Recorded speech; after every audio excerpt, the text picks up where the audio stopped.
Nelson Dias, da Associação Oficina e entidade parceira da Operação Integrada aqui em Odivelas. A história da comunidade da Urmeira ela é muito exemplificativa da história de muitas outras comunidades em que o Estado se preocupou em criar condições de habitação para as famílias mais carenciadas. E a ação do Estado foi construir casas e entregar essas casas às famílias. Só que este processo, sobretudo de realojamento, é um processo que não foi acompanhado de uma preocupação sobre o espaço público. Porque as pessoas não precisam apenas de casa, as pessoas precisam de comunidade. E a comunidade implica pensar o espaço público dos bairros e pensar outras necessidades e outras carências que estas famílias, estas pessoas normalmente sentem, como a nível do emprego, da capacitação, da cultura. Então a Urmeira é um exemplo, entre muitos outros que o país tem, destas comunidades realojadas, às quais foram proporcionadas habitações e pouco mais. E é verdade que proporcionar habitação é essencial, é um direito constitucional e é bastante, é uma intervenção essencial, mas não é suficiente se quisermos construir comunidades integradas. E normalmente estas comunidades foram criadas em zonas marginais, ou no fim de estradas, que têm uma estrada para entrar e para sair, ou em territórios de expansão urbana, mas distantes do centro. Portanto, há um conjunto muito diversificado de características que normalmente tornam estas comunidades mais frágeis. E estas operações integradas, que agora estão a decorrer no âmbito do PRR, visam quebrar essa fratura socio-territorial.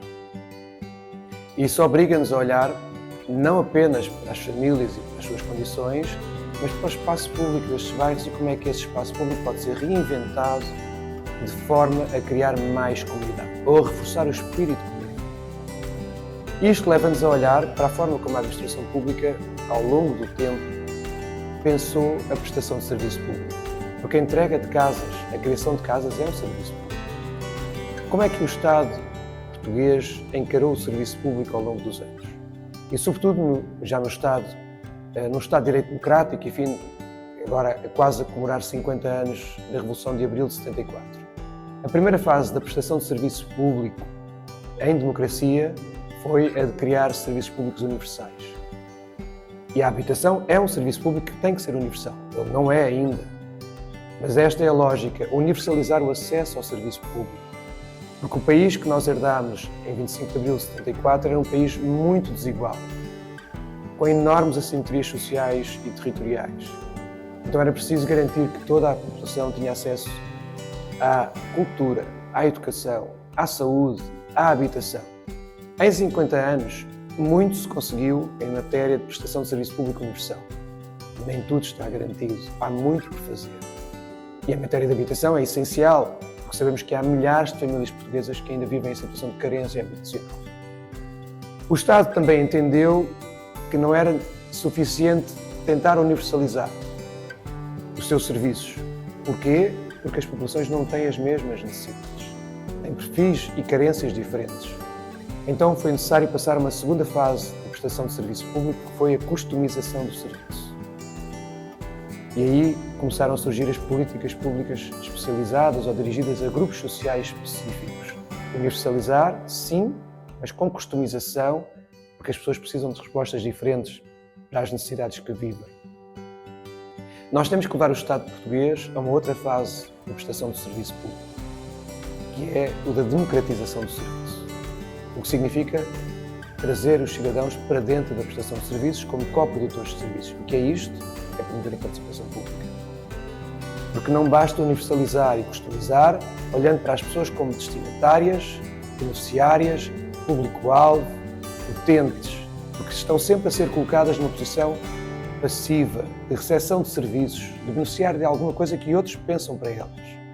Nós temos que entrar numa terceira fase do serviço público em que as pessoas não são apenas beneficiárias, elas são co-pensadoras, co-produtoras do serviço, e isso significa participação pública. Na área da habitação há muito por fazer. Não basta construir casas e entregar chaves. Temos que envolver as pessoas na concepção desse processo, no seu processo de realojamento. O mesmo na cultura, na educação, na saúde, em muitas outras áreas do serviço público. E essa é a missão que a Oficina tenta trazer a esta operação integrada. É que o trabalho que aqui se esteja a fazer seja com participação pública. Quando imaginamos as intervenções que vão ser feitas na área material, que elas resultem de processos participativos. Quando vamos fazer pequenos investimentos nestes bairros que compõem a comunidade da Ormeira, esses projetos sejam decididos pelos moradores e a operação os ajuda a executar. Quando vamos imaginar alguma intervenção com esta população, que essa população não seja a beneficiária apenas à qual se destina o nosso trabalho. Essas pessoas vão ser as nossas parceiras a imaginar o que é que vamos ter que fazer com elas e não para elas. Então essa é a nossa missão nesta operação, é dizer há um caminho que temos que fazer, e há muitas respostas e muitas carências que são necessárias resolver, mas não é na lógica da universalização do serviço ou da customização do serviço, é na lógica da participação com elas, com as pessoas e para elas. E esse é o enorme desafio que nós temos que resolver, porque em 50 anos criaram-se vícios na administração e nas comunidades, em que o papel da administração é prestar serviço e a da comunidade é receber serviço. E nós temos que romper com esta lógica dos dois lados. A administração presta serviços dentro de um processo de participação e a comunidade é envolvida no processo desse processo e receptora desse investimento. Este é o trabalho que temos pela frente. Não se restringirá a uma operação integrada, é um caminho longo. Nós temos 50 anos de democracia e temos que ter muito mais anos de participação pública para romper com esta lógica, para criar uma cultura democrática na administração e na comunidade. Cada comunidade é um ser vivo próprio, com as suas dinâmicas positivas e dinâmicas de conflito, dinâmicas de auto-organização e dinâmicas de divisão.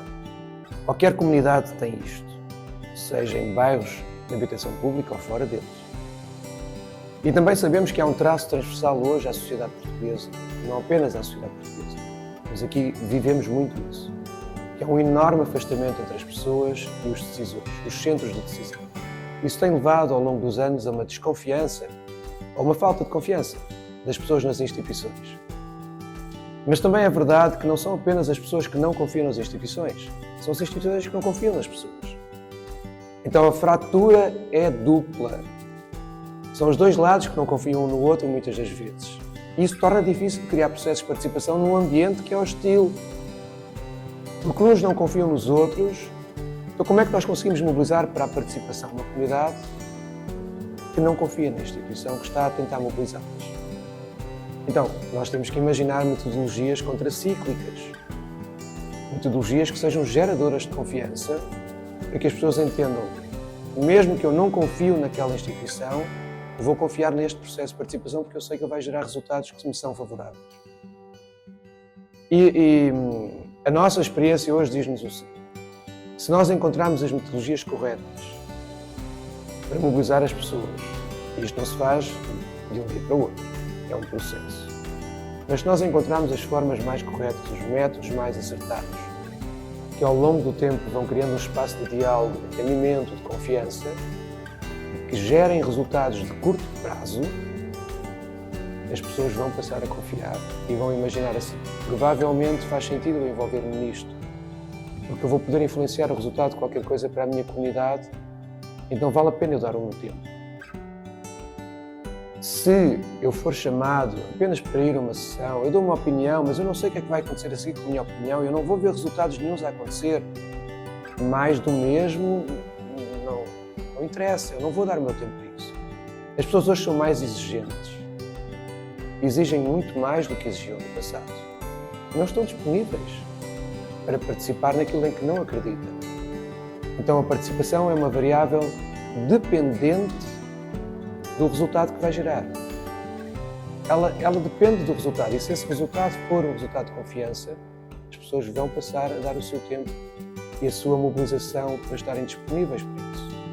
Se as pessoas não acreditarem que aquele processo participativo vai gerar algum resultado interessante, elas não vão dar o seu tempo para isso. E não vamos ter participação. Vamos continuar a ter prestação de serviço unilateral. Nós temos que ser capazes de imaginar mecanismos participativos, geradores de diálogo horizontal entre instituições e comunidades, partilha de poder e confiança, com resultados que são transformadores das comunidades. Este é o desafio. E isto não se faz de um momento para o outro. Se a liderança local for Uma liderança coletiva e estiver alinhada com o processo participativo, enfim, acreditar e depositar confiança nesses processos, essa liderança vai mobilizar a população. Se tivermos uma liderança que aquilo que quer fazer é servir-se a si próprio enquanto líder e provavelmente será uma barreira de oposição ao processo participativo, ela vai desmobilizar os movimentos. Então não há uma resposta universal para isso, mas há uma resposta possível, que é o associativismo de moradores é importantíssimo, sobretudo em comunidades com fraca capacidade de auto-organização, para que as pessoas sejam capazes de, em formas coletivas, fazer-se ouvir, terem mais força na argumentação e na afirmação das suas necessidades e das suas ideias. Isto é essencial. Isto é mais importante ainda em comunidades frágeis, normalmente afastadas dos centros de poder, e poderíamos caracterizá-las como desertos cívicos. O deserto cívico é uma comunidade em que as oportunidades de participação são escassas ou nulas. Ou seja, não há espaço, cultura, ambiente para o exercício de uma cidadania. Então não há associações de moradores, não há sindicatos, não há formas de auto-organização, mesmo que informal, de moradores. E há distância face aos centros de decisão, aos centros de poder. Nós estaremos nesse contexto numa situação de um deserto cívico. Nós temos que encontrar as formas de combater esses desertos, criando ferramentas, espaços, mecanismos que levem a uma maior auto-organização, para que desse deserto possam nascer frutos capazes de dar mais força nessas comunidades.